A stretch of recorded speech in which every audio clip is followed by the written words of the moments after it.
Assalamualaikum warahmatullahi wabarakatuh. Salam guru hebat. Perkenalkan, nama saya Nur Halim, NPM 229029485001, bidang studi Ekonomi PPG Prajabatan 2022 gelombang pertama. Kali ini saya akan membahas terkait teknologi baru dalam pengajaran dan pembelajaran. Perkembangan zaman mengikuti perkembangan teknologi informasi dan komunikasi yang mengakibatkan dan berdampak pada seluruh aspek kehidupan masyarakat, tidak terkecuali kehidupan pendidikan, ekonomi, sosial, dan lain sebagainya. Perkembangan teknologi, media, dan metode pembelajaran saat ini mengubah proses pembelajaran di Indonesia. Dalam proses pembelajaran abad 21, teknologi informasi dan komunikasi merupakan alat bantu yang sangat amat penting dalam upaya mencapai proses pembelajaran yang mengutamakan kemampuan, keterampilan, kecakapan abad 21 yang harus dimiliki oleh peserta didik.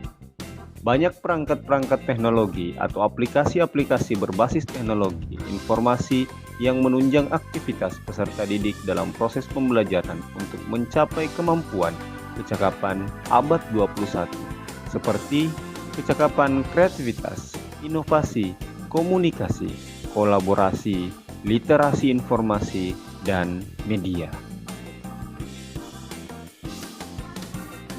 Dalam proses pembelajaran abad 21 yang menggunakan teknologi informasi dan komunikasi sebagai alat bantu dalam upaya mencapai proses pembelajaran yang efektif, efisien, dan menyenangkan, yang mengutamakan kemampuan, keterampilan, kecakapan abad 21 untuk peserta didik di Indonesia belum optimal. Karena untuk dapat memanfaatkan teknologi informasi dan komunikasi dalam memperbaiki mutu pembelajaran di Indonesia, setidaknya ada 3 hal yang harus diwujudkan, yaitu: yang pertama, peserta didik dan guru harus memiliki akses kepada teknologi digital dan internet dalam kelas, sekolah, dan lembaga pendidikan. Ini artinya perkembangan teknologi, media, dan metode pembelajaran di Indonesia untuk dioptimalkan, maka yang syarat pertama adalah hadirnya atau ketersediaannya teknologi dalam pembelajaran tersebut. Yang kedua, kesesuaian strategi pembelajaran. Kesesuaian strategi pembelajaran harus tersedia materi yang berkualitas, bermakna, dan dukungan kultural bagi peserta didik dan guru. Maka dari itu, kesesuaian strategi pembelajaran harus menyesuaikan karakteristik, kodrat alam, dan kodrat zaman yang ada pada peserta didik. Kesesuaian strategi pembelajaran juga harus menyesuaikan berkaitan penggunaan teknologi, media, dan metode pembelajaran yang dapat diketahui dan dipahami oleh peserta didik. Yang ketiga, penguasaan teknologi.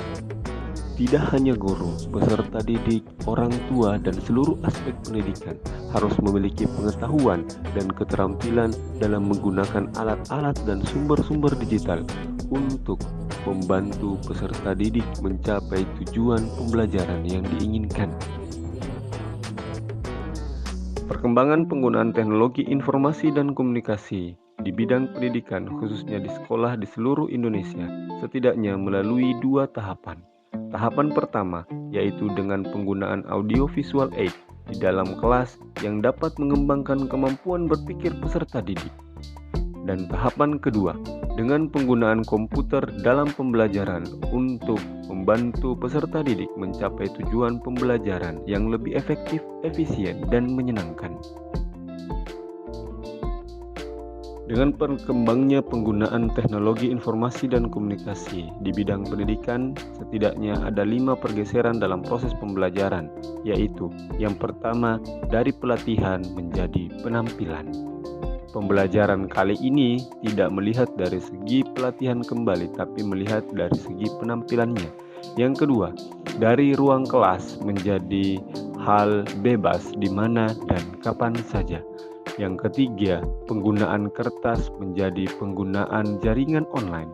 Yang keempat, fasilitas fisik menjadi fasilitas jaringan kerja. Yang kelima, waktu yang awalnya menjadi waktu siklus sekarang berubah menjadi waktu nyata. Dengan penggunaan e-learning, terdapat beberapa teknologi yang menjadi unsur utama menjadi pengembangan industri konvensional menuju industri digital. Di antaranya, yang pertama, Internet of Things merupakan sebuah konsep di mana alat ataupun mesin yang tersambung pada jaringan internet yang mampu mentransfer dan memindahkan data secara mudah dan cepat. Dengan menggunakan Internet of Things, guru dapat memilih model pembelajaran seperti discover learning dan menggunakan media pembelajaran e-learning, yaitu memanfaatkan Google Classroom. Yang kedua, Artificial Intelligence atau biasa disebut AI merupakan sebuah teknologi komputer atau mesin yang memiliki kecerdasan layaknya manusia dan bisa diatur sesuai keinginan manusia.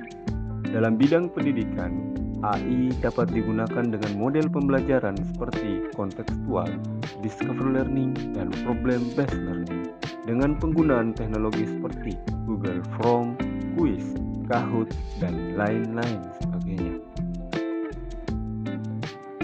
Yang ketiga, yaitu Black Hand Technology, adalah mekanisme basis data lanjutan yang memungkinkan berbagai informasi secara transparan dan dapat diakses oleh berbagai pihak.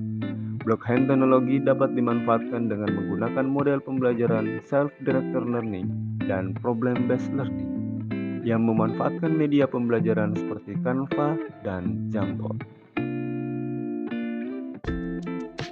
Selanjutnya, teknologi cloud computing adalah konsep komputasi berbasis internet.